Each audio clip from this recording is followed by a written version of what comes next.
قیامت کے دن میں اس کے وقوع پذیر ہونے میں حکمت کیا ہے اس دن کے اندر؟ تو مفسرین فرماتے ہیں کہ آپ اس دنیا میں دیکھتے ہوں گے کہ بعض لوگ ظلم کرتے کرتے مر جاتے ہیں مگر ان کو ان کی ظلم پر کوئی سزا نہیں ملتی. بظاہر آپ کو ایسے لوگ نظر آتے ہوں گے، بہت ظلم کرتے ہیں، بہت ظلم کرتے ہیں، مگر آپ دیکھتے ہیں کہ یار کوئی ان کو ان کے ظلم کے اوپر کوئی سزا نہیں دی گئی. اور بعض لوگ ظلم سہتے سہتے مر جاتی ہیں اور ان کو ان کی مظلومیت پر بظاہر کوئی جزا نہیں ملتی. آپ دیکھتے ہیں کہ ان کو کوئی جزا جن سی وہ نہیں. تو اگر اس جہان کے بعد آپ نے دیکھا ایک شخص ظلم کرتے کرتے مر گیا، اس کو اس کے ظلم کے اوپر کوئی سزا نہیں ملی. ایک شخص ظلم سہتے سہتے مر گیا، اس کو اس کی مظلومیت کی اوپر اس کی کوئی جزا نہیں ملی. تو اگر اس جہان کے بعد کوئی اور جہان نہ ہو تو ظالم سزا کے بغیر اور مظلوم جزا کے بغیر رہ جائے گا. ایسا ہے یا نہیں ہے؟ اگر اس جہان کے بعد بھی کوئی جہان نہ ہو تو ظالم جو ہے وہ سزا کے بغیر اور جو مظلوم ہے وہ جزا کے بغیر وہ رہ جائے گا. اور یہ چیز اللہ کی حکمت کے خلاف ہے، بلکہ آپ کا بھی ذہن اس کو تسلیم نہیں کرے گا. اللہ کی حکمت کے خلاف ہے. اس لیے یہ ضروری تھا کہ اس عالم کے بعد کوئی اور عالم بھی ہو، اس جہان کے بعد کوئی اور جہان بھی ہو جس میں ظالم کو اس کے ظلم کی سزا اور مظلوم کو اس کی مظلومیت پر جزا ملے. اس لیے ضروری تھا کہ کوئی اور عالم بھی ہو جہاں جزا اور سزا کا فیصلہ ہو جائے. اور جزا اور سزا کے نظام کو ایپلیکیبل کرنے کے لیے اس عالم کو، جس عالم میں آپ ابھی ہیں، اس کو مکمل ختم کرنا پڑے گا. اس کو مکمل ختم کیے بغیر جزا اور سزا کا جو قانون ہے وہ اس کو نافذ نہیں کیا جا سکتا. اس کو نافذ کرنے کے لیے یا اس کو ایپلیکیبل کرنے کے لیے، فنکشنل کرنے کے لیے اس عالم کو مکمل ختم کرنا پڑے گا. مکمل. کیونکہ جزا اور سزا اس وقت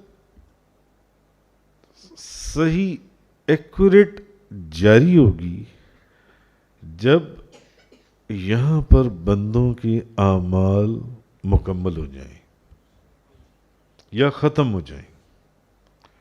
جب یہاں بندوں کے اعمال جو ہیں مکمل ہو جائیں یا ختم ہو جائیں. اور جب تک تمام انسان اور کائنات ختم نہیں ہو جاتی اس وقت تک لوگوں کے اعمال کا سلسلہ جاری رہتا ہے، وہ ختم نہیں ہوتا. لوگوں کے اعمال کا سلسلہ اس لیے ضروری ہے کہ اس عالم کو مکمل طور پر ختم کیا جائے تو اس کے بعد جزا اور سزا کا قانون نافذ کیا جا سکتا ہے. کیونکہ جب تک اعمال چل رہی ہیں تو جزا اور سزا کا قانون، اس کی جو ایکوریسی ہے وہ اپلیکیبل کر بھی دیں تو وہ اس طرح آپ کیا کہہ لیں اس کی ایکوریسی فنکشنل نہیں ہوگی جو ان سے. مثلا قابیل نے قتل کرنے کا جو طریقہ ایجاد کیا،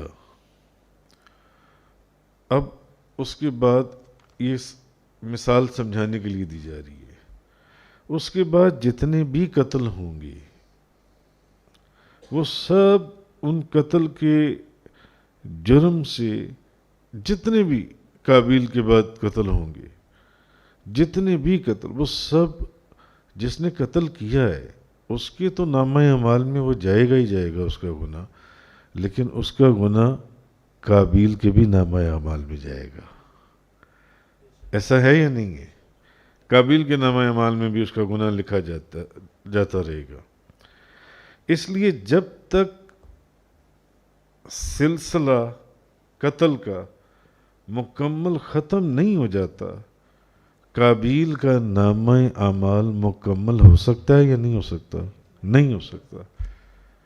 اس لیے ضروری ہے کہ اس عالم کو ایک مرتبہ مکمل ختم کیا جائے، تمام اعمال کو مکمل کر دیا جائے، ختم کر دیا جائے. کیونکہ قابیل نے جو پہلا قتل کیا اس کے بعد اب جو قتل کرتا رہے گا ان کے قتل کا گناہ ان کو تو ملے گا ہی ملے گا، مگر وہ قابیل کو بھی، اس کے بھی نامہ اعمال میں ان کا گناہ جون سا اتنا اور ایڈ ہوتا چلا جا رہا ہے، ہوتا چلا جا رہا ہے، ہوتا چلا جا رہا ہے. تو پھر اس بات کو ماننا پڑے گا کہ جب تک اس دنیا کے نظام کو ایک دفعہ مکمل ختم نہ کیا جائے اس وقت تک روز جزا کا مطلب کچھ سمجھ میں نہیں آتا، اس وقت تک جو ان سے. جی اسی طرح حابیل نے ظالم سے بدلہ نہ لینے کی رسم ایجاد کی کہ جس نے ظلم کیا اس سے بدلہ نہ لو، اس کو معاف کر دو، چھوڑ دو. جی تو اب اس کے بعد جو شخص بھی یہ نیکی کرے گا، جو شخص بھی یہ نیکی کرے گا اس کی جو جزا ہے وہ حابیل کے نامہ اعمال میں بھی نیکی ساتھ ساتھ شامل کی جا رہی ہوگی. تو اس کی جزا یا سزا کا فیصلہ آپ اس کی ایکوریسی کو کیسے مینٹین کر سکتی ہیں تا وقتے کہ ابھی اعمال جاری ہوں دنیا کے اندر لوگوں کے.